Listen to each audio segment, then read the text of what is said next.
فاعوذ باللہ من الشیطان الرجیم بسم اللہ الرحمن الرحیم الا ان اولیاء اللہ لا خوف علیہم ولا هم يحزنون الذین آمنوا وکانوا یتقون آمنت باللہ صدق اللہ مولانا العظیم وبلغنا رسولہ النبی الامین الکریم ونحن على ذلك لمن الشاہدین والشاکرین والذاکرین والحمد للہ رب العالمین۔ بادئ توحید کے مت والوں، شم رسالت کے پروانوں، غوث و خواجہ کے دیوانوں، میری ملت کے نوجوانوں، اولیاء امت کے چاہنے والوں، دین حق کے فداکاروں، آئیے میں اور آپ سب مل کر ایک مرتبہ پیارے آقا صلی اللہ تعالیٰ علیہ وسلم کی بارگاہ بے کس پناہ میں اپنی غلامی کا ثبوت دیتے ہوئے عاشقانہ طور پر، غلامانہ طور پر، محبتانہ طور پر ایک دل ہو کر، ایک زباں ہو کر، سارا مجمع ایک ہو کر کے درود پاک کی ڈالیاں اس طرح نچھاور کریں جس طرح خود خالق کی کائنات اپنی لارب کتاب قرآن پاک میں ارشاد فرماتا ہے، ان اللہ وملائکتہ یصلون علی النبی یا ایہا الذین آمنوا صلوا علیہ وسلموا تسلیما صلی اللہ علیہ نبی علیہ صلی اللہ علیہ وسلم۔ اللہم صلی علی سیدنا شفینا نبینا مولانا محمد مبارک وسلم صلوا علیہ صلاة و سلام علیک یا رسول اللہ، صلاة و سلام علیک یا حبیب اللہ صلی اللہ علیہ وسلم۔ واہ کیا مرتبہ ہے اے غوث بالا تیرا، واہ کیا مرتبہ ہے اے غوث بالا تیرا، اونچے اونچوں کے سروں سے ہے قدم اعلیٰ تیرا، اور سر بھلا کوئی کیا جانے کہ کیسا ہے تیرا، سر بھلا کوئی کیا جانے کہ کیسا ہے تیرا، اولیاء ملتے ہیں آنکھیں وہ ہے تلوہ تیرا، اور وہ کیا دبے جس پہ ہو حمایت کا پنجہ تیرا، وہ کیا دبے جس پہ ہو حمایت کا پنجہ تیرا، شیر کو خطرے میں لاتا نہیں کتا تیرا، شیر کو خطرے میں لاتا نہیں کتا تیرا، اور تجھ سے در سے سگ اور سگ سے ہے مجھ کو نسبت، تجھ سے در سے سگ اور سگ سے ہے مجھ کو نسبت، میری گردن میں بھی ہے دور کا ڈورا تیرا،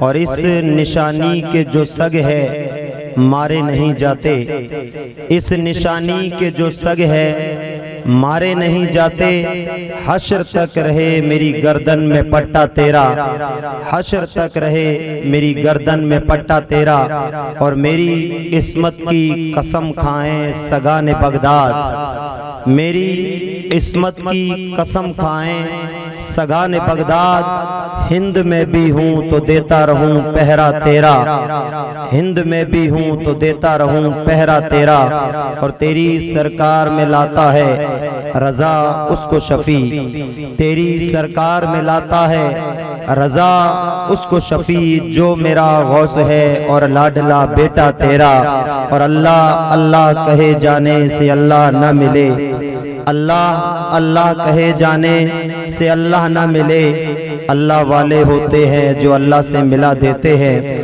اور شاعر کہتے ہیں صدائیں درودوں کی آتی رہیں گی، صدائیں درودوں کی آتی رہیں گی، جنہیں سن کے دل شاد ہوتا رہے گا، اور خدا اہل سنت کو آباد رکھے، خدا اہل سنت کو آباد رکھے، محمد کا میلاد ہوتا رہے گا، یا رسول اللہ تیرے چاہنے والوں کی خیر، یا رسول اللہ تیرا میلاد منانے والوں کی خیر، سب غلاموں کا ہو بھلا اور سب کرے طیبہ کی سیر، سب غلاموں کا ہو بھلا اور سب کرے طیبہ کی سیر۔ پڑھے درود پاک اللہم صلی علی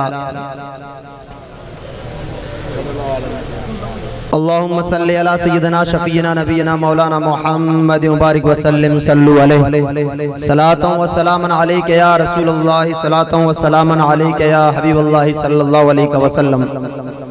سامعین محترم، حاضرین مجلس، اللہ تبارک تعالیٰ کا بہت بڑا فضل اور پیارے آقا صلی اللہ تعالیٰ علیہ وسلم کا کرم، اور ہمارے پیر و مرشد کا یہ خصوصی کرم ہے کہ اللہ تبارک تعالیٰ نے آج ہمیں اور آپ کو بالوترا کی سرزمین پر مسجد کے پڑوس کے اندر بیٹھ کر کے سید الاولیاء سیدنا غوث اعظم رضی اللہ تعالی عنہ کا ذکر کرنے، ذکر سننے کی توفیق و رفیق عطا فرمائی ہے۔ اور ہم مسلمانوں کو چاہیے کہ صرف ذکر کریں یا سنیں ہی نہیں، بلکہ جو سیدنا غوث اعظم رضی اللہ تعالی عنہ کی زندگی کے میسیج ہے، جو آپ کے پیغام اپنے مریدین کے لیے ہے، جو پیغام ہم مسلمانوں کے لیے ہے، اللہ تبارک تعالی ہمیں، ہماری اولاد کو اور قیامت تک ہماری آنے والی نسلوں کو ان پر عمل کرنے کی توفیق عطا فرمائے۔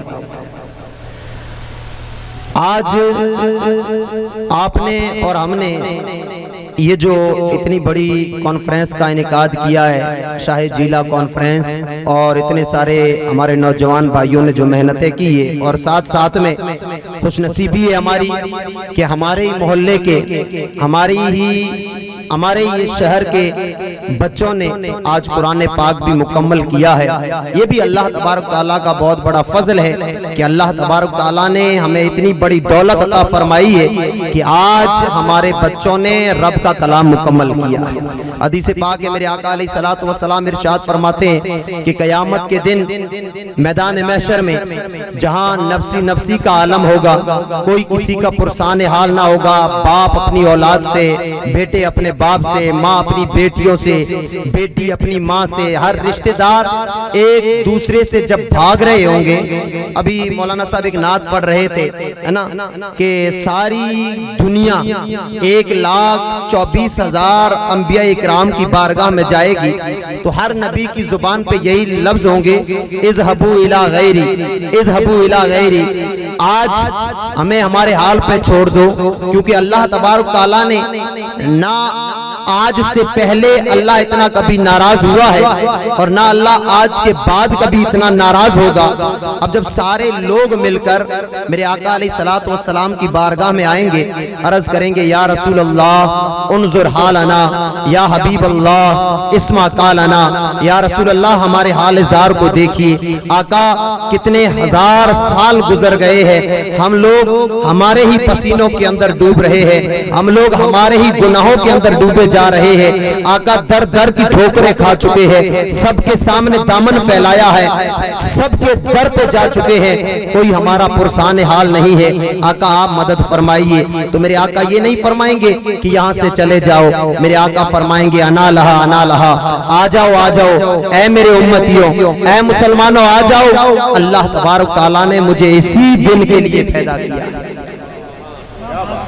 ابھی مولانا صاحب ایک نعت پڑھ رہے تھے جس میں ایک بڑا پیارا شعر انہوں نے پڑھا تھا کہ عزیز بچے کو ماں جس طرح تلاش کرے۔ مجھے بتائیے ہمارے شہر بالوترا کے اندر اگر کسی کا بچہ گم ہو جائے، 1 2 3 دن نہ ملے، تو پڑوسی تو ٹھیک ہے وہ تھوڑے بہت تکلیف میں ہوں گے، دوسرے رشتہ دار تھوڑی بہت تکلیف میں ہوں گے، لیکن ایک ماں کی ممتا کیا ہوتی ہے، ایک ماں کی محبت کیا ہوتی ہے کہ اس بچے کی محبت کے اندر ماں کا کھانا بھی چھوٹ جاتا ہے، ماں کا پانی بھی چھوٹ جاتا ہے، نہ ماں کو کسی کی باتیں اچھی لگتی ہے، نہ ماں کسی سے بات کرنا چاہتی ہے، نہ ماں کھانا چاہتی ہے، نہ ماں پینا چاہتی ہے۔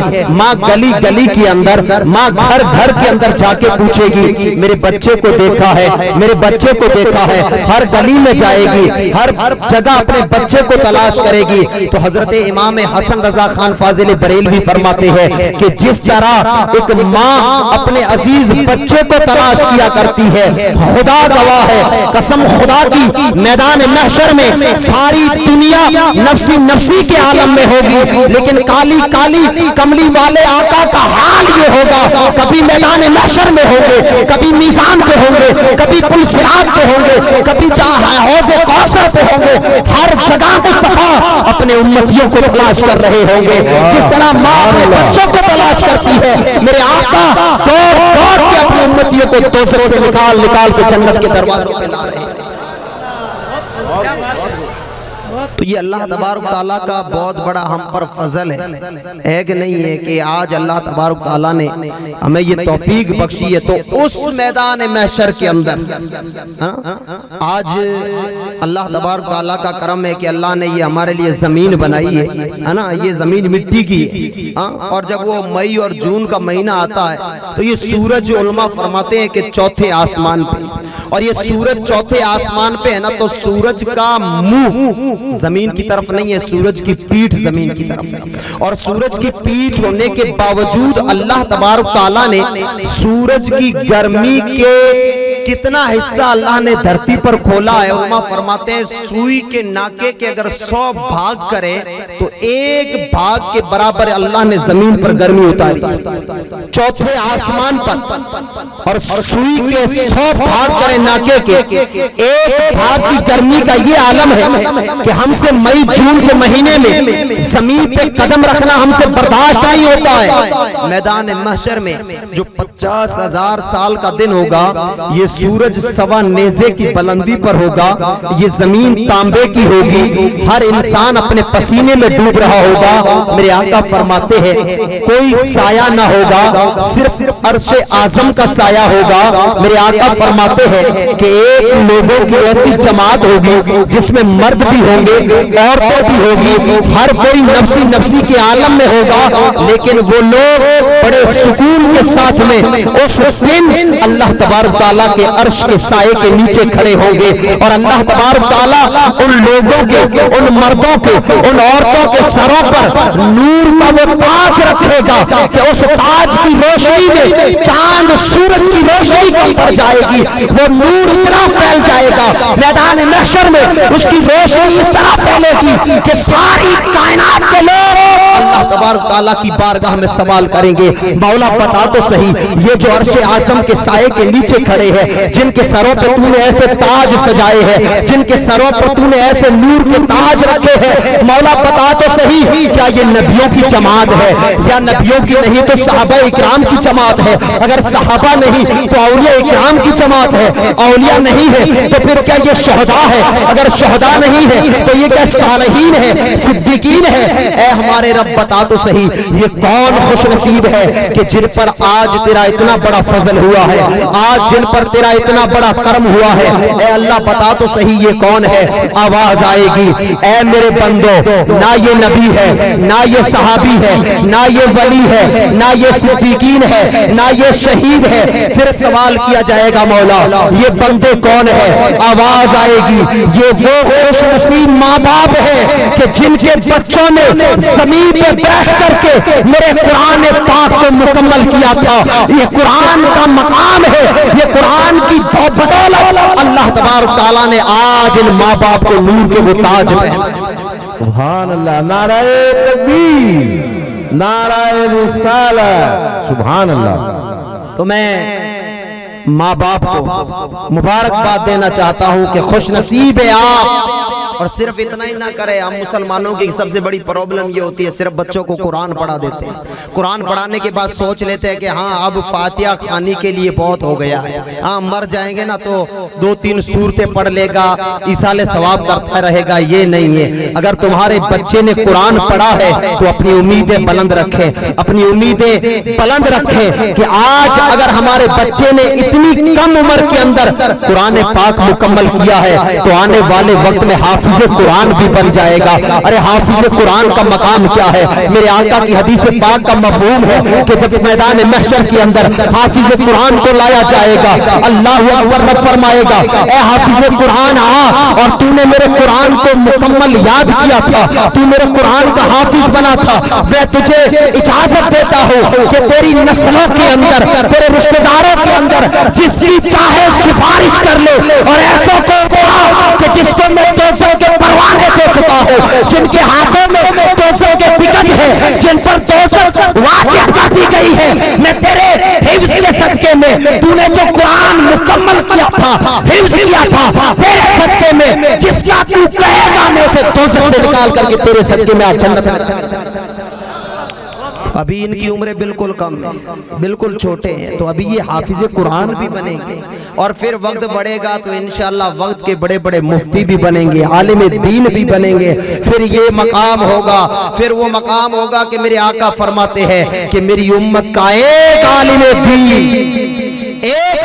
دین اگر کسی گاؤں کے قبرستان سے گزر جائے، اللہ تعالیٰ نے عالم دین کے پاؤں میں وہ برکتیں رکھی ہے کہ صرف اس کا قبرستان سے گزر ہوتا ہے، اس کے گزرنے کی برکت سے اللہ تعالیٰ قبروں سے 40 دن عذاب اٹھاتا۔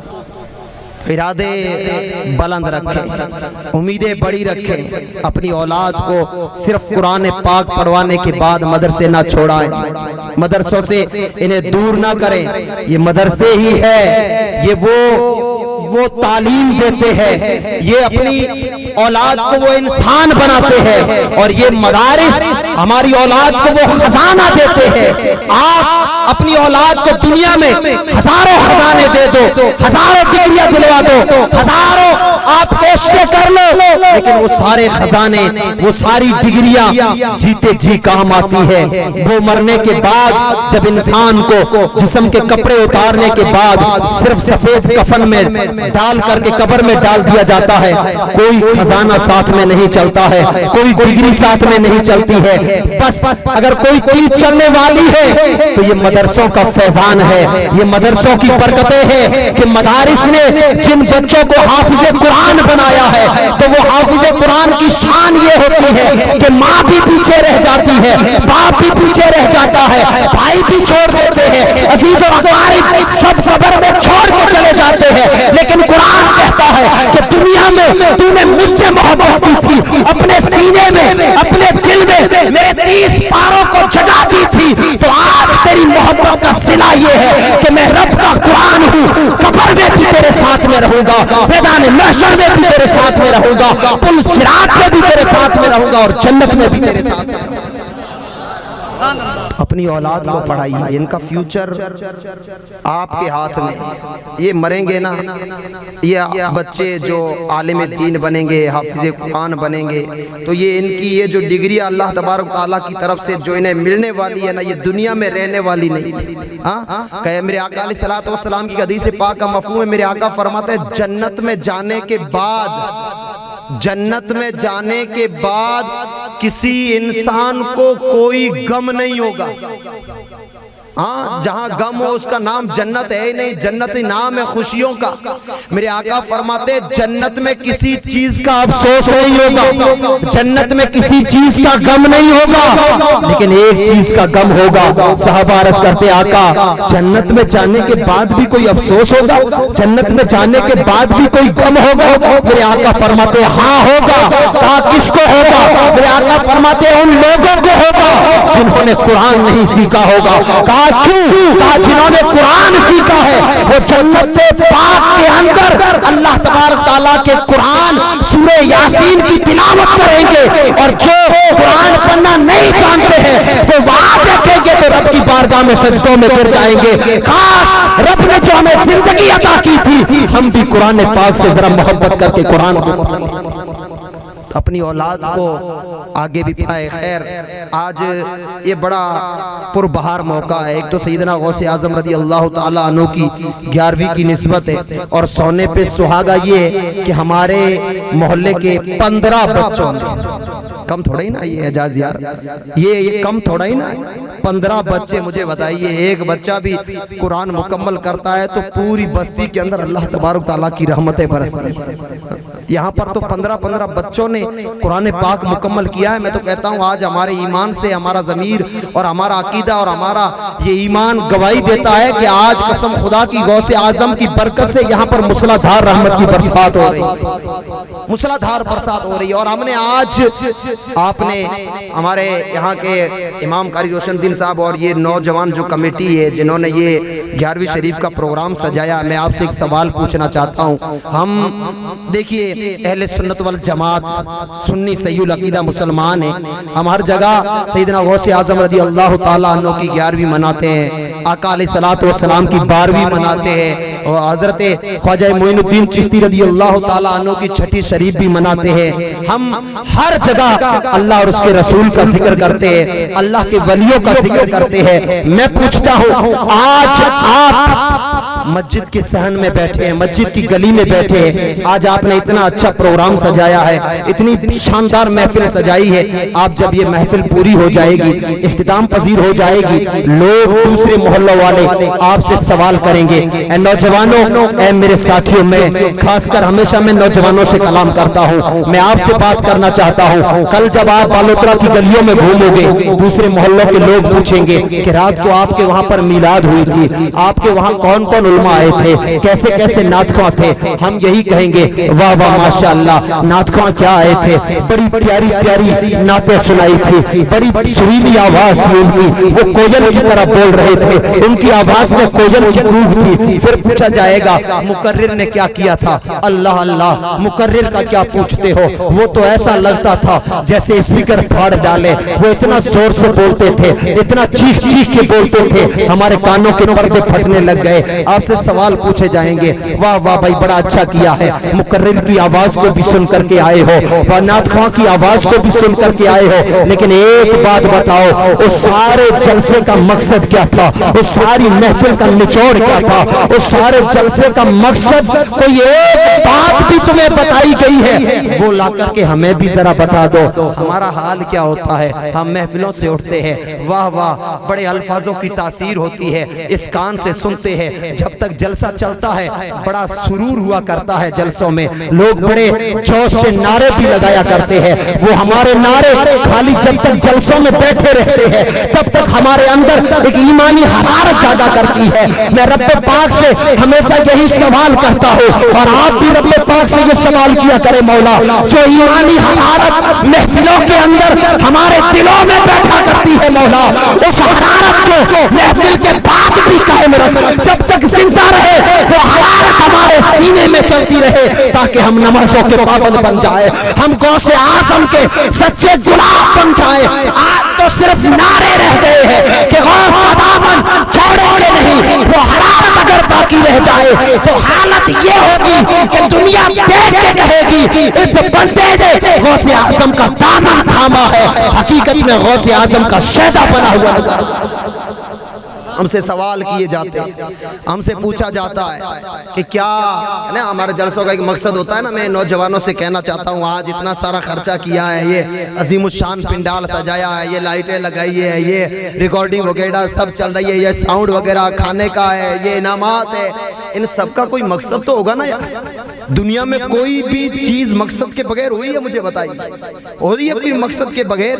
حضرت موسیٰ علیہ السلام نے ایک مرتبہ اللہ تبارک و تعالیٰ سے سوال کیا, گلہری ہے نا, گلہری کو دیکھ کر کے, یا اللہ تو نے اس گلہری کو کس مقصد کے لیے پیدا کیا, یہ کاہے کی, اس کا کیا کام ہے, اس کا کیا مقصد ہے؟ رب نے فرمایا موسیٰ تھوڑی دیر پہلے اس نے مجھ سے سوال کیا کہ تو نے موسیٰ کو کس مقصد کے لیے پیدا کیا. ایک اللہ کے نبی نے اللہ تبارک و تعالیٰ سے سوال کیا, مولا تو نے اتنے بڑے بڑے پتھر بنا مطلب کے بنا دیے, یہ پتھر کس مقصد کے, ان کا کیا کام ہے, ان کا کیا مقصد ہے؟ رب پاک نے فرمایا دانے تو پھر پتا چلے گا ان پتھروں کی قیمت کیا ہوتی ہے. آج مجھے بتائیے پتھروں کی کیا قیمت, پتھروں کی قیمت کیا ہے؟ تو میں پوچھتا ہوں, یہ سارا خرچہ کرنے کا کوئی تو مقصد ہوگا نا. ایک مقصد ہوتا ہے, ایک خوبصورتی ہوتی ہے. مقصد کیا ہے؟ غوث اعظم کا پیغام, غوث اعظم کے میسج, غوث اعظم کی سیرت اور اس مقصد کو حاصل کرنا. اور جلسے کی خوبصورتی کیا ہے؟ اچھی آواز میں نعت رسول سنانا, اچھے آواز میں بیان کرنا, یہ خوبصورتی ہے. اور مقصد ہوتا ہے پیغامات پر عمل کرنا. آپ کہو تو میں تھوڑا آپ کو پیچھے لے کر کے چلتا ہوں۔ سیدنا عمر فاروق رضی اللہ تعالیٰ عنہ کے دور میں، یہ وہ دور تھا کہ جس دور میں سیدنا عمر فاروق رضی اللہ تعالیٰ عنہ کا نام مشرق سے لے کر مغرب تک گونجا کرتا تھا، اور عیسائیوں کے بھرے دربار کے اندر ہے نا، اگر کوئی بندہ کھڑا ہو کر کے بادشاہ کے سامنے کہہ دیتا نا کہ مدینہ کے اندر، ہاں وہ مدینہ کے اندر ایک عمر نام کا بادشاہ رہا کرتا ہے، ایک عمر نام کا مسلمانوں کا امیر رہا کرتا ہے۔ قسم خدا کی روایتیں بتاتی ہے کہ وہ اپنے تخت پہ بیٹھے ہوئے کیسر و کسرا والوں کے پاؤں تھر تھر کانپا کرتے تھے۔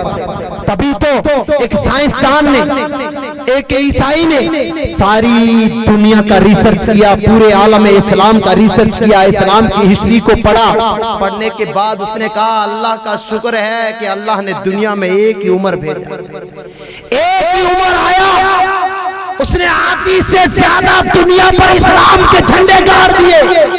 اگر اللہ ایک اور عمر کو دنیا میں بھیجتا تو ساری دنیا میں دین اسلام ہی دین اسلام پھیل جاتا۔ تو حضرت عمر رضی اللہ تعالیٰ عنہ کے دور میں یہ جو ہے نا بیت المقدس نام سنا ہے؟ فلسطین، سوشل میڈیا یوز کرتے ہو نا، لائک کامنٹ شیئر سب کچھ کرتے، کبھی دیکھا ہے اس فلسطین کی ماں بہنوں کی لاشوں کو وہ چیخ چیخ کر کے امت مسلمہ سے یہ سوال کرتی ہے قوم کے مسلمانوں ہمارے حال کو دیکھو، آج ہم پر یہودی کتنا ظلم کر رہے ہیں، ہماری عزتوں کو لوٹا جا رہا ہے، ہماری عزتوں کو لوٹا جا رہا ہے، اور ہم کیا کر سکتے ہیں؟ ارے ہم وہاں نہ جا سکے تو کم سے کم اپنے محلوں کی مسجدوں میں سر سجدوں میں رکھ کر کے رب کے سامنے رو رو کر کے ان کے لیے دعائیں تو مانگ سکتے ہیں، اے مولا مسلمانوں کے حال پر رحم فرما۔ نہیں ہوگا، ہمیں تو کیا کرنا، کامیڈیا دیکھنی، گانے ریلیز ہوتے نا۔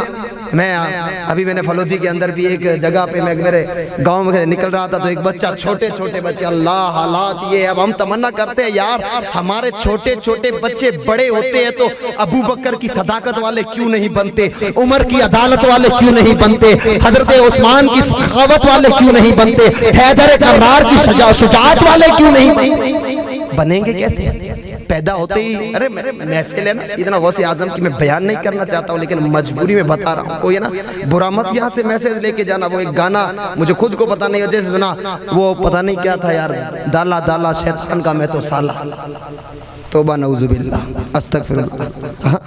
ہمارے بچے یہ سکھا رہے ہیں ہم اس فون کے ذریعے ہماری اولاد، پھر ہمیں شکایت ہوتی ہے کہ ہماری اولاد ہماری باتیں نہیں مانتی، ہمارا بیٹا جوان ہو گیا، ماں باپ کا کہاں نہیں مانتا ہے، ماں کچھ کہتی ہے تو آنکھیں پھاڑتا ہے، باپ کے سامنے زبان درازی کرتا ہے۔ غلطیاں اولاد کی نہیں، غلطیاں ہماری، بچپن کے اندر اتنے لمبے لمبے فون ہاتھ میں دے دیے، اب وہ کس کا سالہ بنے، کیا کرے کیا نہ کرے۔ ارے یار تھوڑا سا کنٹرول تو کرو نا اپنی اولاد کو۔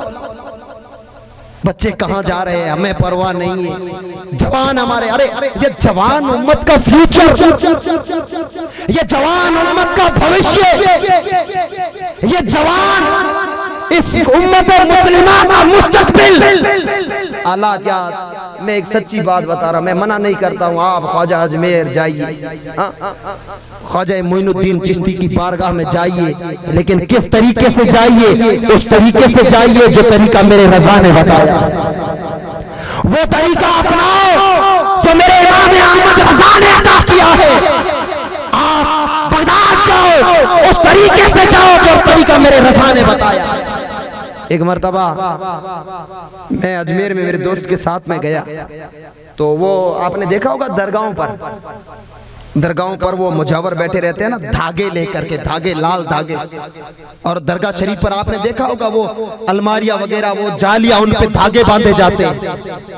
تو میرے ایک دوست نے وہ کیا کیا، وہ وہاں سے دھاگے خریدے، اور دھاگے لال خریدنے کے بعد وہ جالیوں پہ جا کر کے دھاگے باندھ رہا ہے۔ میں نے کہا میرے بھائی یہ چیز مجھے سمجھ میں نہیں آ رہی ہے، یہ کیوں باندھ رہا ہے، یہ کیا میٹر؟ میں نے ایک بھائی کو، اب نوجوان سمجھ گئے ہوں گے بھائی خان کسے کہتے ہیں، بڑے عاشق بنے ہیں نا، رمضان پورا عبادت کرتے ہیں، عید کے دن اس نکمے کا کام ہوتا ہے ساری تمہاری عبادتوں کو برباد کروانا۔ میں نے فلودی کے اندر ابھی جلسہ میں پیر صاحب کی حاضری میں بیان کیا تھا، میں اور مولانا رفیق صاحب میرے پاس میں بیٹھے ہیں، میں فلودی میں رات کو ریلوے اسٹیشن کے آگے، رات کو ہم 12 بجے عید پڑھ کے، عید کی شام کو ہم بیٹھے تھے 12 بجے، تو فلودی کے اندر رات کو 12 بجے کم سے کم 50-60 پڑھے درود پاک اللہم صلی علی سیدنا شفینا نبینا مولانا محمد مبارک وسلم صلو علیہ صلاۃ و سلام علیک یا رسول اللہ صلی اللہ علیہ وسلم۔ تو 50-60 بائی گائی، پورے ہماری جان پہچان والے نوجوان مسلمان۔ ہمارے وہاں پر ماحول تھوڑا گڑبڑ ہے نا، تو ہم سوچتے ہیں ایسا کبھی ایک ساتھ مسلمان نوجوان اتنے سارے آتے ہیں نا، تو ہم سوچتے ہیں شاید کوئی دنگا ونگا ہو گیا۔ ہم نے کہا یار اللہ اکبر کیا ہوا، اتنے سارے یہ مسلمان آدھی رات کو کہاں سے آ رہے ہیں؟ پھر پتہ چلا کہ یہ وہ لاسٹ شو دیکھ کر کے ابھی پدارے، وہ سارا رمضان کی عبادتیں سب کی سب گئی۔ تو وہ میں نے پوچھا یار یہ دھاگے کیوں باندھ رہا ہے؟ کہا میں نے بھائی کو دیکھا تھا، وہ منت اپنی پوری کرنے کے لیے وہ دھاگا باندھتا ہے درگاہ۔ میں نے کہا واہ میرے بھائی واہ، وہ اس بھائی کو تو نے دیکھا تو تو نے اسے اپنا آئیڈیل بنا لیا۔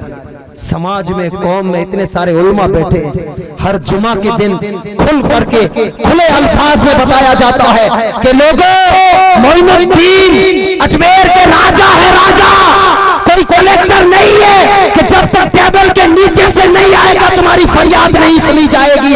ارے وہ اجمیر کے راجہ ہے، وہاں دل دیکھے جاتے ہیں، جیبیں نہیں دیکھی جاتی۔ تو میں عرض کر رہا تھا کہ حضرت عمر فاروق رضی اللہ تعالی عنہ کے دور میں بیت المقدس فتح ہو گیا، یہ فلسطین مسجد اقصی فتح ہوئی، پھر وقت گزرتے گزرتے صلیبیوں نے پھر واپس قبضہ کر لیا، پھر صلیبیوں کا قبضہ رہا کرتے کرتے وہ دور چلتے چلتے بغداد کے اندر ایک بڑئی میں سمجھتے ہیں جسے ہم سنتھار بولتے ہیں، لکڑی فرنیچر کا کام کرتا ہے۔ بغداد میں مسلمان بڑئی تھا، اس نے پوری دنیا میں گھوم کے خوبصورت لکڑیاں جمع کرنے کے بعد اس نے ایک بڑا محنت کر کے، بڑی محنت و مشقت کے ساتھ میں اس نے ایک ممبر تیار کیا۔ ممبر میں سمجھتے ہیں مسجد میں جو ممبر لگے ہیں نا، ہم نے ٹائلوں کے بنائے، اس بڑئی نے خوبصورت ایسا ممبر بنایا کہ پوری دنیا میں اس کی کوئی مثال نہیں تھی۔ پورے بغداد میں آواز یہ بات پھیل گئی کہ بڑئی نے اتنا خوبصورت ممبر بنایا، سارے لوگ آئے، سارا شہر آیا، واہ واہ واہ کیا خوبصورت بنایا۔ آپ ابھی آئے نا جلسے میں، واہ واہ کیا خوبصورت پنڈال لگا ہے، کیا بہترین کرسی لگی ہے، کیا بہترین تقریر ہو رہی ہے، کیا بہترین نعتیں ہوئی۔ تو ساری دنیا آئی، ممبر کی خوبصورتی کی تعریف کی۔ لوگوں نے پوچھا تم نے بنایا کیوں؟ بڑئی نے کہا میں نے بنایا اس لیے کہ یہ ممبر ایک دن مسجد اقصی میں واپس لگے گا۔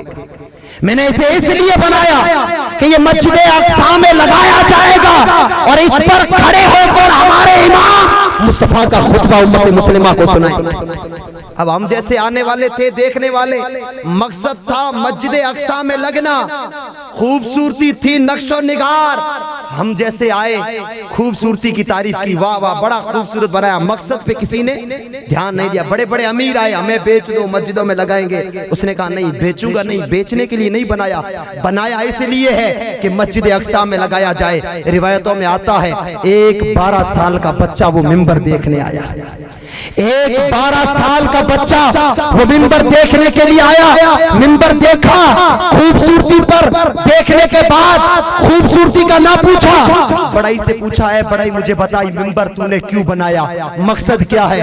وہ بڑائی کہتا ہے میرا مقصد یہ ہے کہ یہ واپس مسجد اقصی میں لگے، امام کھڑا ہو کر کے مصطفیٰ کا خطبہ سنائے۔ اس 12 سال کے بچے نے مقصد کو دل میں بٹھا لیا، وہ مقصد دل میں بٹھانے کے بعد اپنے چچا کے ساتھ تلوار لے کے جہاد پہ نکل پڑا۔ ساری زندگی لڑتے لڑتے تقریباً 40 یا 45 سال کی عمر کے اندر جا کر کے اس نے بیت المقدس کو فتح کیا۔ فتح کرنے کے بعد کہا جاؤ میرے سپاہیوں بغداد جاؤ، وہ ممبر اٹھا کے لاؤ جو بڑائی نے جس مقصد کے لیے بنایا تھا، آج میں نے اس کا مقصد پورا کر دیا ہے۔ اس ممبر کو آج مسجد اقصی کے اندر لگایا جائے۔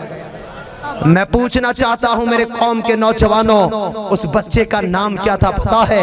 تاریخ اسلام، اس عظیم سلطان کو، اس شیر اسلام کو، اس ٹائیگر آف اسلام کو امام صلاح الدین ایوبی کے نام سے یاد کرتی ہے، جس نے منبر کی خوبصورتی کو نہ دیکھا، مقصد پہ نظر رکھی اور مقصد کو پورا کر کے دکھایا ہے۔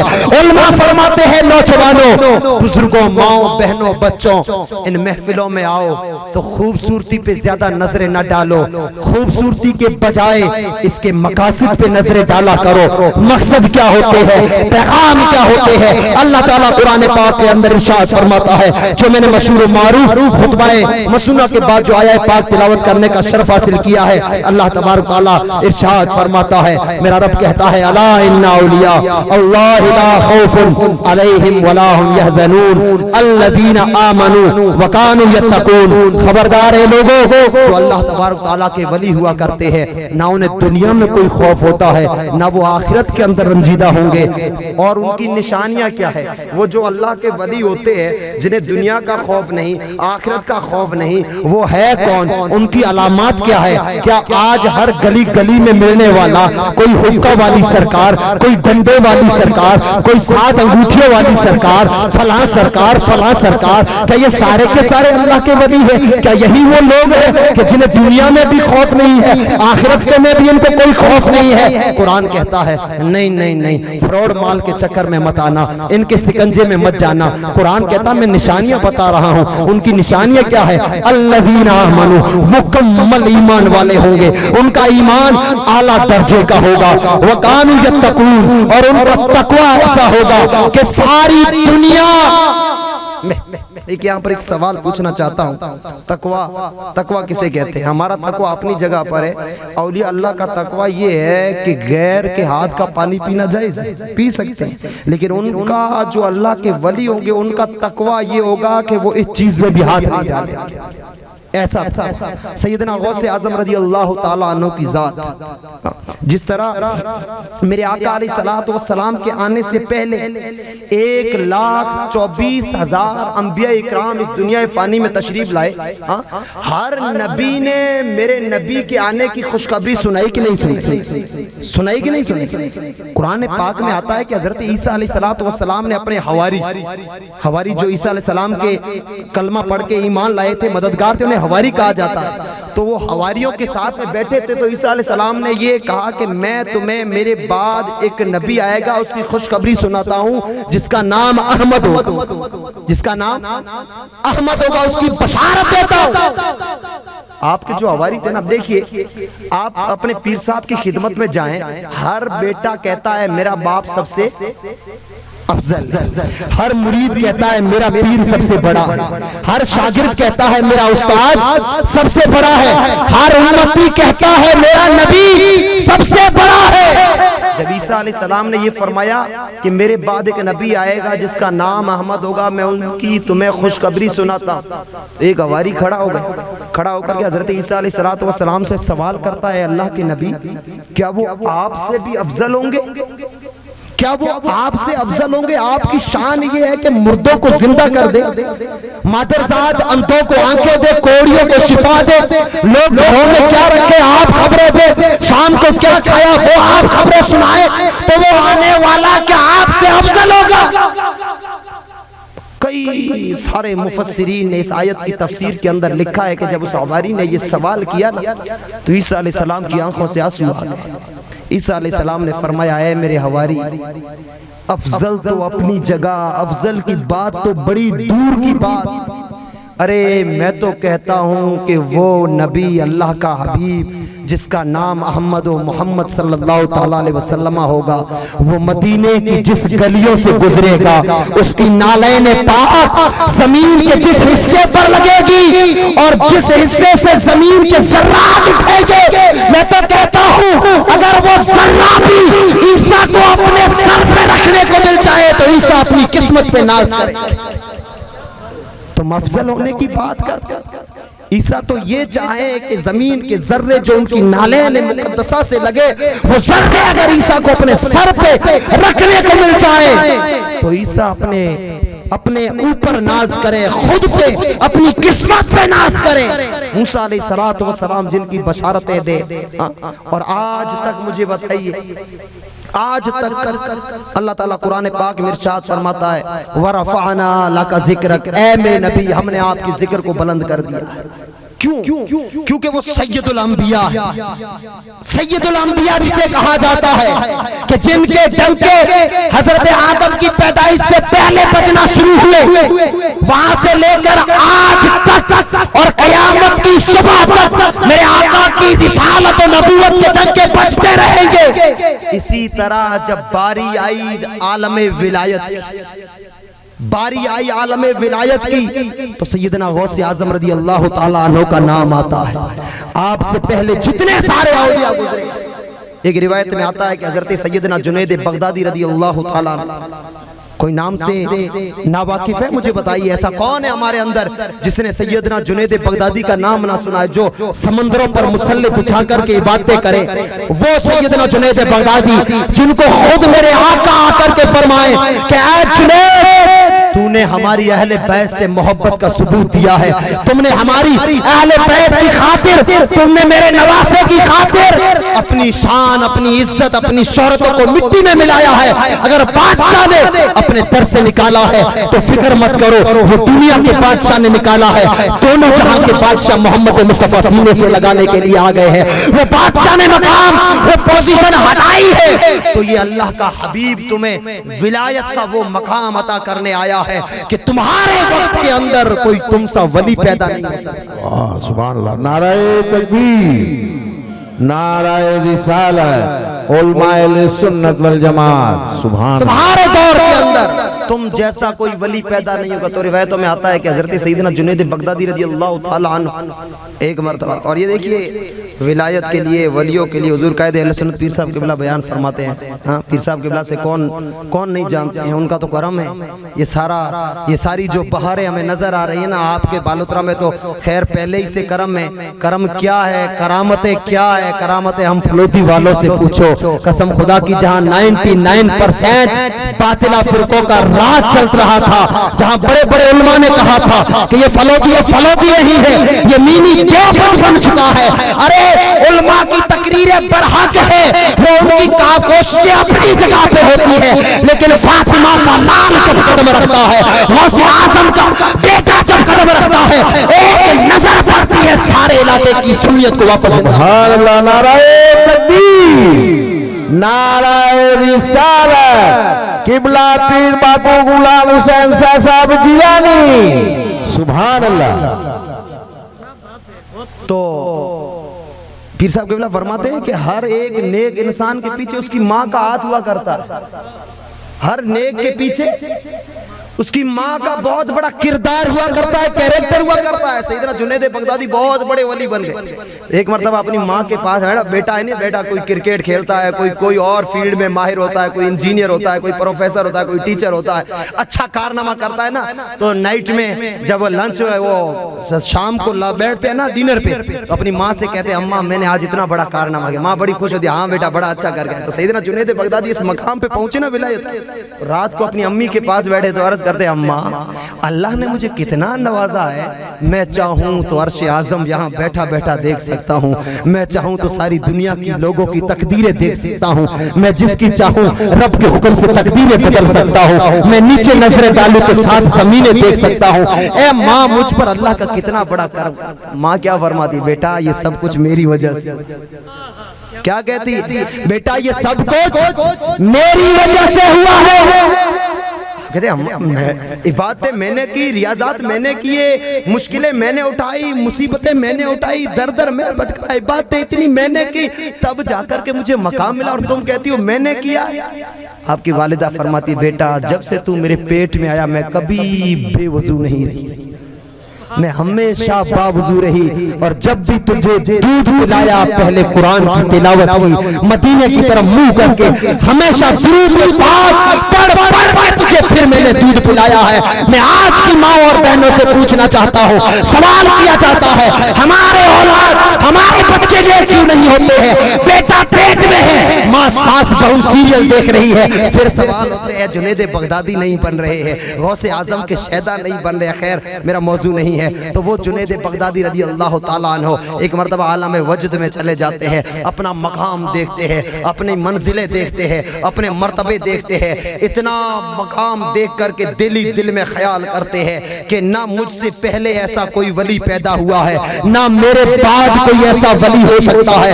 ابھی دل میں یہ خیال آنا ہی تھا کہ سیدنا غوث اعظم رضی اللہ تعالیٰ عنہ کی روح سامنے حاضر ہو جاتی ہے. فرماتی ہے جنید جو خیال آئے ہو توبہ کر لو اس سے. کہا توبہ کیوں کروں؟ کہا توبہ اس لیے کرو کہ تمہارے بعد میں میرا وقت آنے والا ہے. میں وہ ہوں جو بغداد کی جامع مسجد میں کھڑے ہو کر کے کہوں گا میرا یہ قدم اللہ کے حکم سے سارے ولیوں کی گردنوں پر ہے, اس میں تو بھی آئے گا. میری ولایت کا ڈنکا جو مجھ سے پہلے ولی آئے وہ بھی بتا کر کے گئے ہیں, اور قیامت کی صبح تک آنے والے سارے ولی میری ولایت کا ڈنکا بجاتے ہیں. سیدنا جنید بغدادی رضی اللہ تعالیٰ عنہ فوراً توبہ کر گئے. میرے آقا علیہ الصلوۃ والسلام کے یہ چرچے, یہ ذکر آنے سے پہلے 1,24,000 انبیاء اکرام نے سنائے. اسی طرح سیدنا غوث اعظم رضی اللہ تعالیٰ عنہ کے چرچے آپ سے پہلے جتنے سارے اولیاء گزرے میرے آقا علیہ السلام نے آ کر کے بشارتیں سنائی, میرے آقا نے خوشخبریاں سنائی. اور پھر آج تک مجھے بتائیے کوئی ایسا ولی ہوگا جو سیدنا غوث اعظم رضی اللہ تعالیٰ عنہ کو نہ مانے یا ان سے بڑا ہو؟ سیدنا غوث اعظم رضی اللہ تعالیٰ عنہ نے جب یہ اعلان فرمایا نا بغداد کی جامع مسجد کے میرا یہ قدم سارے ولیوں کی گردنوں پر ہے, خواجہ معین الدین چشتی رضی اللہ تعالیٰ عنہ ایران کے پہاڑ جو خراسان ہے نا وہاں عبادت میں مشغول تھے. آپ نے یہ فرمان سنا نا تو آپ عبادت میں مشغول تھے, عبادت سے فارغ ہو کر کے عرض بغداد کی طرف منہ کر کے عرض کرتے ہیں کہ اے غوث اعظم, اے عبد القادر جیلانی, تمہارا قدم میری صرف گردن پہ نہیں ہے بلکہ میری آنکھوں اور میرے سر پہ ہے. جب آپ نے یہ کہا نا تو سیدنا غوث اعظم نے فرمایا معین الدین تم نے ہماری بات سن لی اور یہ جواب دیا, ہم خوش ہوتے ہیں اور ہم آپ کو بشارت دیتے ہیں کہ جاؤ ہم تمہیں ملک ہندوستان کا راجہ بنا رہے ہیں. کرسی پر چاہے کوئی بھی بیٹھے, راجہ تو میرا خواجہ ہے, راجہ تو میرا خواجہ ہے. اور پھر وہ خواجہ جب ہندوستان میں آئے اجمیر ملا میں آئے, ایک جگہ اونٹ بٹھائے, اٹھانا چاہا اونٹ تک نہ اٹھ پائے. خیر حضور بھی نہیں ہے, پڑھے درود پاک اللہم صلی علی سیدنا شفیعنا نبینا مولانا محمد مبارک وسلم صلو علیہ صلاۃ و سلام علیک یا رسول اللہ صلی اللہ علیہ وسلم. تو سیدنا غوث اعظم رضی اللہ تعالی عنہ وہ اللہ تبارک تعالیٰ کے ولی ہے کہ جس طرح عالم نبوت کی دنیا کے اندر میرے نبی کی شان کے ڈنکے بجتے ہیں, ہر نبی کی گردن پر میرے مصطفیٰ کا قدم ہے. عالم ولایت کے اندر اللہ تبارک تعالیٰ نے سیدنا غوث اعظم رضی اللہ تعالیٰ عنہ کو وہ مقام عطا فرمایا ہے کہ ہر ولی کی گردن پر سیدنا غوث اعظم. جب آپ نے یہ فرمایا تو ایک اللہ تبارک تعالیٰ کے ولی تھے, میرا نام ان کا نام میرے ذہن سے نکل گیا. انہوں نے کہا نہیں نا, سارے ولیوں کی گردنوں پر قدم ہوگا لیکن میری گردن پر آپ کا قدم نہیں ہے. جلال میں آگئے. آج تو ہم کال کرتے ہیں موبائل ہے, امریکہ یوروپ وغیرہ کہیں کرنا ہو موبائل ہے, اس میں بھی تھوڑا سیکنڈ لگتا ہے, ٹک ٹک ٹک ٹک ٹک کرتے پھر وہ کنیکٹ ہوتی ہے. اور اللہ تعالیٰ نے اپنے ولیوں کو اتنا پاور دیا ہے کہ ٹک ٹک کی بھی ضرورت نہیں ہے. ادھر سے الفاظ نکلتے ہیں, مشرق کے ایک کونے میں ہو مغرب والا سن لیتا ہے, وہ کنیکٹ ہو گئے, سن لیا. سنیت وہ کہتے ہیں ٹھیک ہے دوسروں پر ہے, میرے گردن پر آپ کا قدم نہیں ہے, آپ جلال میں آ گئے. سیدنا غوث اعظم رضی اللہ تعالیٰ عنہ کا جلال اللہ اللہ. آپ خود قصیدہ غوثیہ کے اندر ارشاد فرماتے ہیں وَلِكُلِّ وَلِيٍّ لَهُ قَدَمٌ وَإِنِّي عَلَىٰ قَدَمِ النَّبِيِّ فَبِالْقَمَا. آپ خود فرماتے ہیں کہ ہر ولی دنیا میں جتنے سارے ولی آئے, آپ دیکھیے آج آپ ولیوں میں الگ الگ کیٹیگری دیکھتے ہیں. کوئی تو بڑی شان بان ٹھاٹ کے ساتھ میں بادشاہوں کی زندگی گزارتا, کوئی پھٹے پرانے کپڑے پہنے ہوئے دھوروں میں بھٹکتا ادھر ادھر گھوم رہا ہوتا ہے, لکڑیاں لے کر کے پڑھ اللہ پڑھ اللہ پڑھ اللہ. وہ درختوں کو بھی اللہ اللہ کرواتے ہیں. آپ سوچتے یار یہ پوزیشنیں الگ الگ کیوں ہیں؟ سیدنا غوث اعظم نے قصیدہ غوثیہ میں جواب دیا وَلِكُلِّ وَلِيٍّ لَهُ قَدْمٌ وَإِنِّي عَلَىٰ قَدْمِ النَّبِيِّ بَدْرِ الْكَمَالِ، جس ولی کی گردن پر جس نبی کا قدم پڑتا ہے اللہ تعالیٰ اس ولی کو اس نبی کے سارے معجزات کا امین بنا دیتا ہے۔ سیدنا غوث اعظم فرماتے ہیں کہ ہر ولی کی گردن پر الگ الگ نبیوں کے قدم ہے۔ حضرت بہلول دانا آپ نے سنا ہوگا بغداد کے دھوروں میں برساتوں میں گھر بنایا کرتے تھے، زبیدہ گزری تھی، کہا کیا بنا رہے؟ جنتی مکان بنا رہا ہوں، بیچ رہے 30 روپے میں بیچا، پھر شوہر نے خواب دیکھا، لمبی چوڑی روایت ہے، پھر دوسرے دن آیا کہا بیچ رہے ہو؟ کہا ہاں، قیمت 30,000۔ کہا کل میری بیوی 30 میں خرید کے گئی، آج 30,000۔ کہا اس نے سودا بغیر دیکھے کیا تھا، تم رات بھر سودا دیکھ کے آئے، جانچ پرکھ کے آئے ہو تو میں نے بھاؤ بھی بڑھا دیے۔ تو ہم سوچتے یار بہلول دانا کا نہ کوئی گھر تھا نہ کوئی شادی کی، دھوروں میں زندگی گزارتے، اور غوث اعظم کا حال یہ ہوتا تھا کہ آپ ایسا قیمتی جبہ پہنا کرتے تھے کہ جس کی قیمت لاکھوں روپے ہوا کرتی تھی، چوروں کی نظریں پڑ جایا کرتی تھی۔ یہ حال کیا؟ سیدنا غوث اعظم قصیدہ غوثیہ میں جواب دیتے ہیں کہ بہلول دانا کی گردن پر حضرت عیسیٰ کا قدم ہے۔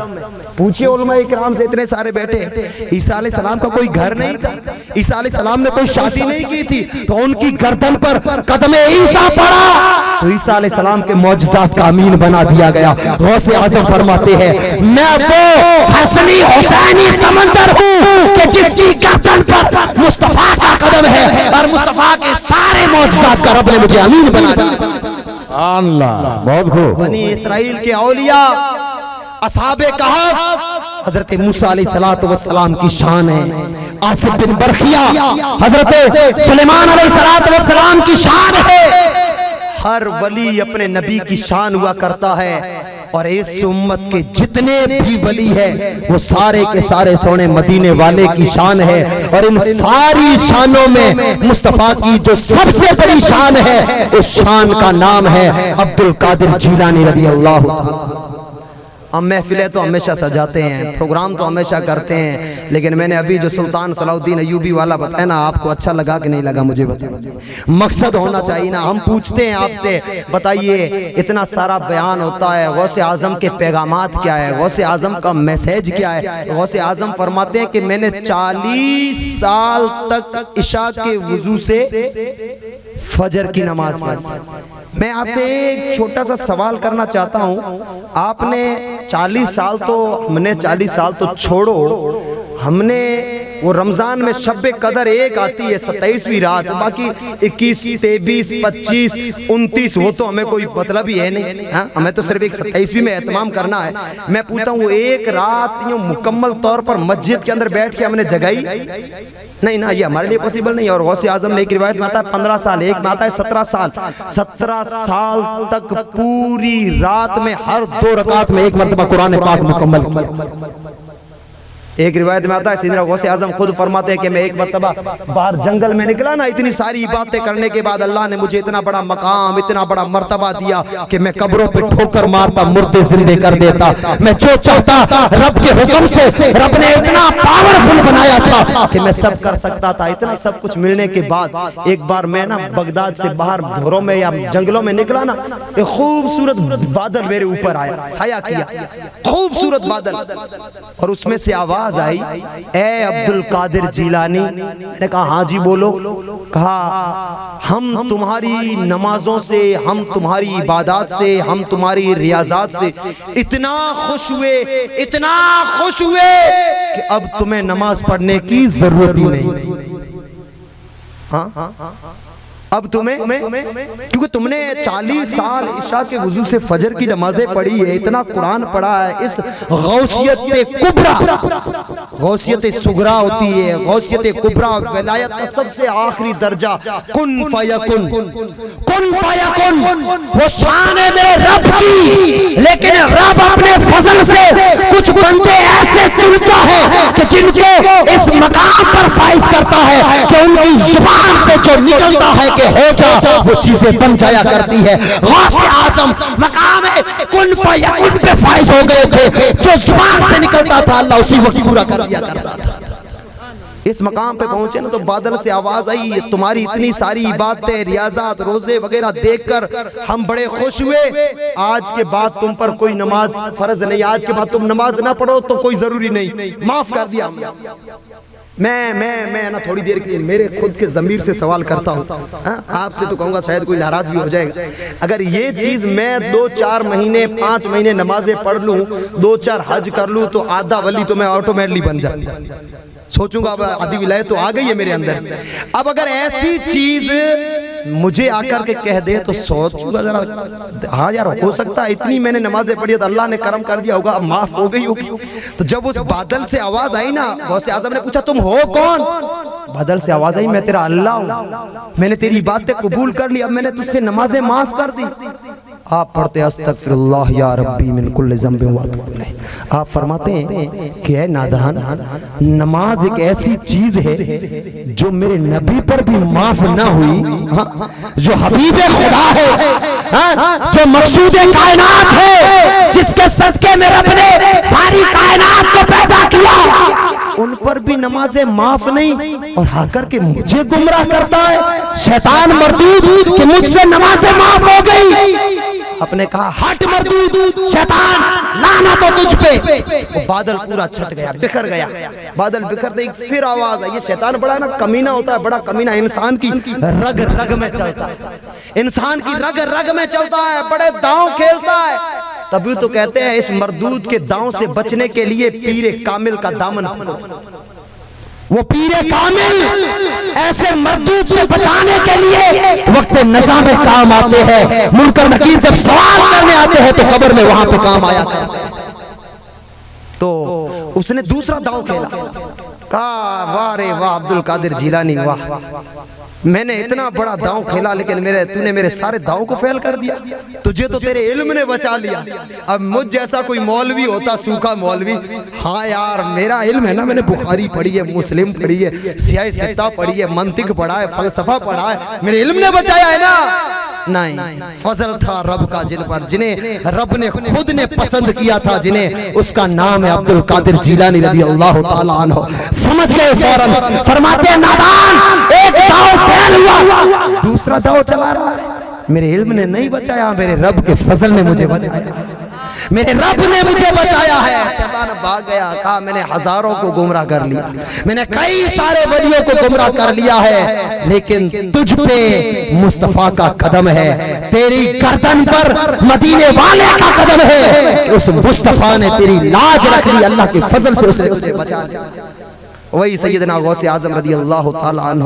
میں صرف آخری پیغام میری قوم کے نوجوانوں کے نام کرنے جا رہا ہوں، بزرگوں کے نام کرنے جا رہا ہوں، بچوں کے نام کرنے جا رہا ہوں، ماؤں کے نام کرنے جا رہا ہوں۔ ارے ہمارے لیے، اگر ہم مردوں کے لیے آئیڈیل میرے آقا ہے، ہمارے لیے غوث اعظم کی زندگی نمونہ عمل ہے، تو میں میری ماؤں اور بہنوں سے کہوں گا کہ آپ کے لیے غوث اعظم رضی اللہ تعالیٰ عنہ کی والدہ کی زندگی نمونہ عمل۔ باپ جب شادی کرے تو کیا کہے؟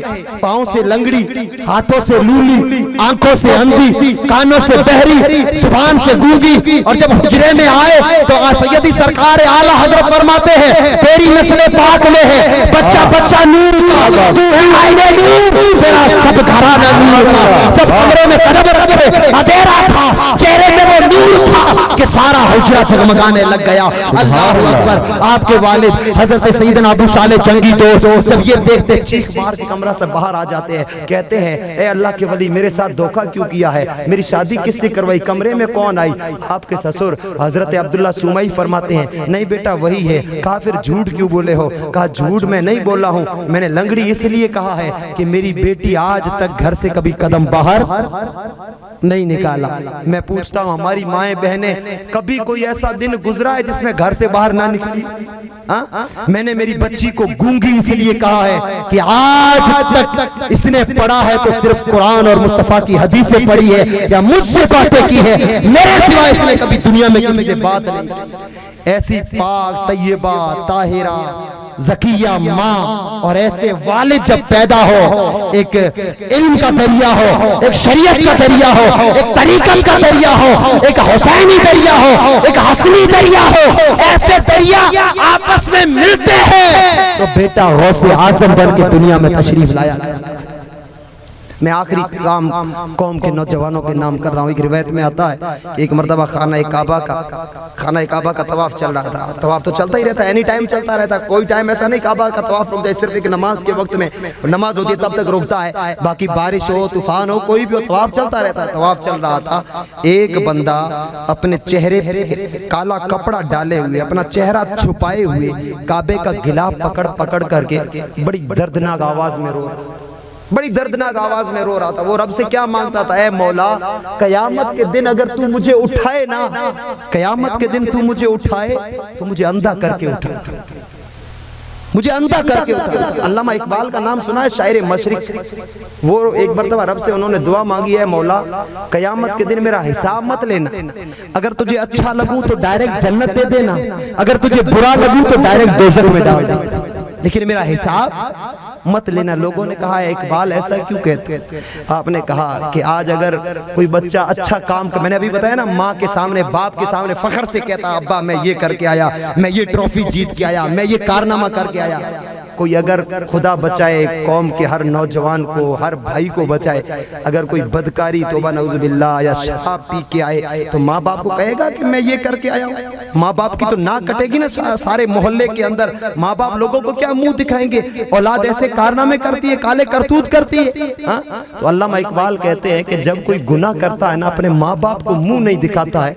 آج دنیا مجھے شاعر مشرق کہتی ہے، مجھے علامہ کہتی ہے، مجھے اقبال کہتی ہے۔ اللہ میرا نامہ اعمال جب کھلے گا قیامت کے دن، میرے سامنے مصطفیٰ کھڑے ہوں گے، میرا نبی کھڑا ہوگا، اور جب میرے وہ پاپ نکلیں گے، میرے کالے کرتوت نکلیں گے، میرے گناہ نکلیں گے، میرے نبی کہیں گے اقبال تو اقبال کا اقبال، تیرے ایسے کرتوت اے مولا ڈائریکٹ دوزخ میں پھینک دینا، لیکن مصطفیٰ کے آگے شرمندہ مت۔ وہ علامہ اقبال رب سے یہ دعا مانگے۔ وہ روایتوں میں آتا ہے کہ خانہ کعبہ کا غلاف پکڑ کر کے رو کر کے دعا مانگتا ہے، مولا قیامت کے دن تو اگر مجھے اٹھائے تو اندھا کر کے اٹھانا، گونگا کر کے اٹھانا، بہرا کر کے اٹھانا۔ وہ اتنا زارو قطار رو رہا، اتنا رو رہا کہ کعبے کا طواف رک گیا، سارے لوگ رونے لگ گئے، کوئی پاؤں پکڑ رہا ہے، کوئی ہاتھ پکڑ رہا ہے، کوئی کپڑے پکڑ رہا ہے۔ خدا کے بندے ایسا کون سا گناہ کیا ہے؟ ایسا دردناک کیوں روتا ہے؟ ایسا کیوں روتا ہے؟ تیرے رونے کی وجہ سے ہمیں بھی رونا آ رہا ہے۔ چپ ہو جا، اللہ کعبے کے صدقے میں تیرے گناہ معاف کر دے گا، تو نے جو گناہ کیا وہ گناہ معاف ہو جائے گا۔ آخرکار وہ بندہ روتے روتے کہتا ہے، مولا میں روتا اس لیے ہوں کہ دنیا مجھے بڑا نیک گمان کرتی ہے، لوگ میرے بارے میں کہتے ہیں یہ اتنا بڑا ہے، یہ اتنا نیک ہے، میں اچھے کپڑے پہن کے دنیا کے سامنے آتا ہوں، میں بڑے بڑے ممبروں پہ بیٹھ کے تقریریں کرتا ہوں، قیامت کے دن جب میرے نامہ اعمال سامنے آئیں گے، میرا حساب جب سامنے آئے گا، لوگ کہیں گے ہائے ہائے ہم تو اسے بڑا نیک گمان کرتے تھے، اس کے تو کرتوت یہ تھے۔ اے اللہ مجھے اندھا کر دینا تاکہ مجھے پتہ نہیں چلے گا کون مجھے دیکھ رہا ہے۔ وہ اتنا رونے کے بعد ایک گلی سے نکلنے لگتا ہے، سارے لوگ واپس طواف میں لگ گئے۔ ایک کوئی نوجوان تھا، اس نے کہا میں جا کے دیکھوں تو صحیح ایسا رو کون رہا تھا اور ایسا کیوں رو رہا تھا۔ پیچھے گلی میں گیا، پکڑ لیا پیچھے سے، کہا خدا کے بندے بتا تو صحیح اتنا کیوں رویا ہے، کون سا گناہ کیا ہے؟ میں تجھے دیکھنا چاہتا ہوں، مجھے اپنا چہرہ بتا، تیرے دل میں رب کا اتنا خوف ہے، ایسا کیوں رویا ہے؟ اللہ اکبر۔ روایتیں بتاتی ہے کہ جیسے ہی اس نے اپنے چہرے سے پردہ ہٹایا، وہ پردہ کیا ہٹنا تھا، وہ سامنے والا چہرہ کیا دیکھتا ہے۔ جیسے ہی پردہ ہٹا اس نے چیخ ماری، چیخ مارتے بے ہوش ہو کر کے وہ زمین پہ گر گیا۔ وہ تو چلا گیا، لوگ آئے اس کے منہ پہ پانی کے چھینٹے دیے، وہ ہوش میں آیا، کہا کیا تھا، کون تھا، تو نے چہرہ دیکھا، بے ہوش کیوں ہو گیا، چیخ کیوں نکلی؟ وہ سجدے میں گر گیا۔ لوگوں اپنی خیر مناؤ۔ میں پوچھتا ہوں کبھی ہم نے زندگی میں اتنے گناہ کیے، غوث اعظم کی محفلیں سجائی ہے ہر سال، میں تو کہتا ہوں یہ بیکار نہیں ہے، یہ محبت ہے۔ اور غوث اعظم فرماتے ہیں میرے رب نے مجھ سے وعدہ کیا ہے کہ جو میرا نام لیوا ہوگا، جو میرا مرید ہوگا، مرنے سے پہلے اللہ سے توبہ کی توفیق دے گا پھر وہ مرے گا۔ خوش نصیب ہو غوث اعظم کے ماننے والوں کہ اللہ تمہیں غوث اعظم کے صدقے میں اس وقت تک موت نہیں دے گا جب تک کہ تم توبہ نہ کر لو۔ لیکن پیغام تو سن لو۔ لوگوں نے پوچھا بتا تو صحیح تو بے ہوش کیوں ہوا تھا؟ وہ کون تھا؟ وہ کہتا ہے اپنی خیر مناؤ، ہم نے رات میں گناہ کیے، رات کے اندھیروں میں چھپ کے گناہ کیے، دن کے اجالوں میں ہم نے گناہ کیے، ہماری آنکھ سے کبھی آنسو نہ نکلا، ہمیں کبھی رونا نہ آیا، ہمیں رب کا کبھی خوف نہ آیا، ہمیں مصطفیٰ سے کبھی شرم نہ آئی، اور ہم کھا رہے ہیں، ہم پی رہے ہیں، ہم مارکیٹوں میں ہنس رہے ہیں، ہم لوگوں سے گپے مار رہے ہیں، ہم بازاروں میں چل رہے ہیں، ہمیں کوئی ڈر نہیں ہے۔ اے لوگوں، میں نے جس کو روتے ہوئے دیکھا تھا وہ کوئی عام ذات نہیں تھی، وہ کوئی عام انسان نہیں تھا۔ کہا کون تھا؟ وہ کہتا ہے مجھ سے نام مت پوچھو، میرے دل میں وہ طاقت نہیں ہے، میری زبان میں وہ طاقت نہیں ہے کہ میں اس ذات کا نام لے سکوں۔ لوگوں نے اصرار کیا خدا کے بندے بتا تو صحیح کس کو دیکھا ہے؟ وہ پاک ہے۔ تو وہ چیخ کر کے کہتا ہے وہ کوئی عام انسان نہیں تھا، اسے دنیا غوث اعظم کے نام سے یاد کرتی ہے، اس کا نام شیخ عبد القادر جیلانی ہے۔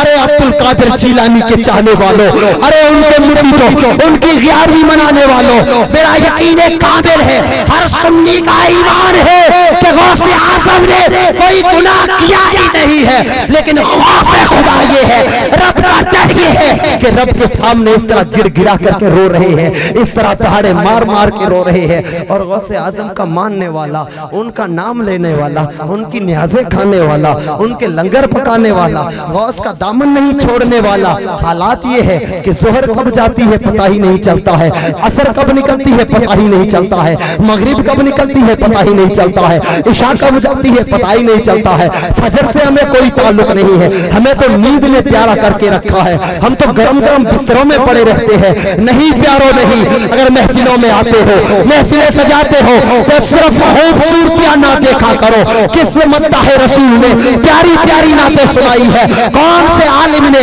زور زور سے تقریر سنائی ہے، اس کی آواز کیسی تھی، اس کے الفاظ کیسے تھے، یہ خوبصورتیاں رب کی نعمت ہے، مصطفیٰ کا کرم ہے، غوث اعظم کی کرامت ہے۔ میں تو کہتا ہوں ہمارا ہر سنی عالم جو جوش سے بولتا ہے، جو پیاری آواز میں بولتا ہے، یہ فیضان ہے میرے غوث اعظم کا۔ تاریخ بتاتی ہے کہ آج کل تقریر لوگ کرتے ہیں لیکن وہ مزہ نہیں آتا ہے، وہ دل میں تڑپ نہیں ہوتی ہے۔ لوگ کہتے ہیں غوث اعظم کا جب جلسہ ہوا کرتا تھا، ایک دو لوگ نہیں ہوا کرتے تھے، 70 ہزار لوگ ہوا کرتے تھے، یہ مائک نہیں ہوا کرتا تھا، یہ ساؤنڈ نہیں ہوا کرتا تھا، یہ اسپیکر نہیں ہوا کرتے تھے، بغیر ساؤنڈ کے، بغیر مائک کے میرا غوث اعظم تقریر کرتا ہے، یہ بھی آواز کو سنتا ہے، آخری بندہ بھی آواز کو سنتا ہے، اور تقریر کا عالم یہ ہے کہ سارے لوگوں میں کیف طاری ہو جاتا ہے، لوگ اپنے کپڑے پھاڑ لیتے ہیں، لوگ بے ہوش ہو جاتے ہیں۔ جب تقریر مکمل ہوتی ہے 4 10 لوگوں کے جنازے اٹھا کرتے تھے، اور آپ کی تقریر کا عالم یہ ہوتا تھا کہ ممبر ہلنے لگ جایا کرتا تھا۔ آپ کا ممبر، آپ اتنی جوشیلی تقریر فرمایا کرتے تھے کہ ممبر ہلنے لگ جایا کرتا تھا۔ آج لوگ کہتے ہیں اہل سنت کے علماء، اہل سنت کے عالم بڑے زور زور سے بولتے ہیں، میں کہتا ہوں وہ نہیں بولتے، وہ بغداد سے فیضان آ رہا ہے، وہ غوث اعظم کا کرنٹ مل رہا ہے کہ جو بغداد میں غوث اعظم فرمایا کرتے تھے آج ہر اعلیٰ حضرت کا غلام بیان ہے۔ تو یہ خوبصورتی اللہ تبارک تعالیٰ کی نعمت ہے، یہ مصطفیٰ کا کرم ہے، اللہ تبارک تعالیٰ نے ہمارے ہر سنی عالم کو نوازا۔ خوبصورتیاں ہے، بے شک ہے، اپنی جگہ پہ ہے، لیکن سلطان صلاح الدین ایوبی کی طرح مقصد کو دل میں بٹھا لو، مقصد کو دل کے اندر باندھ لو کہ غوث اعظم کا پیغام کیا ہے، غوث اعظم نے ہمیں میسیج کیا دیا ہے۔ اللہ تبارک تعالیٰ قرآن پاک میں ارشاد فرماتا ہے الا ان اولیاء اللہ لا خوف علیہم ولا هم يحزنون الذین آمنوا وکانوا یتقون، کہ خبردار جو اللہ کے ولی ہے نہ انہیں دنیا میں کسی چیز کا خوف ہے نہ وہ آخرت کے اندر رنجیدہ ہوں گے۔ وہ کون ہے؟ الذین آمنوا، وہ ایمان والے، وکانوا یتقون، اور جو مکمل متقی اور پرہیزگار ہے۔ اللہ تبارک تعالیٰ کی بارگاہ میں یہ عرض کرتا ہوں ہوں کہ اللہ تعالیٰ جو کچھ بیان ہوا ہے پہلے مجھے اور پھر سارے میرے نوجوان بھائیوں بزرگوں بچوں ماؤں بہنوں کو عمل کرنے کی توفیق و رفیق عطا فرمائے. بولنے میں مجھ سے کوئی خطائیں یا غلطیاں ہوئی ہو، الانسان دار الخطا، انسان سے غلطیاں ہوتی ہے تو میں اللہ تبارک تعالیٰ کی بارگاہ میں غوث اعظم کے وسیلے سے توبہ کرتا ہوں. استغفر اللہ یا ربی من کل ذنب واتوب الیہ وما علینا الا البلاغ. السلام علیکم ورحمۃ اللہ وبرکاتہ.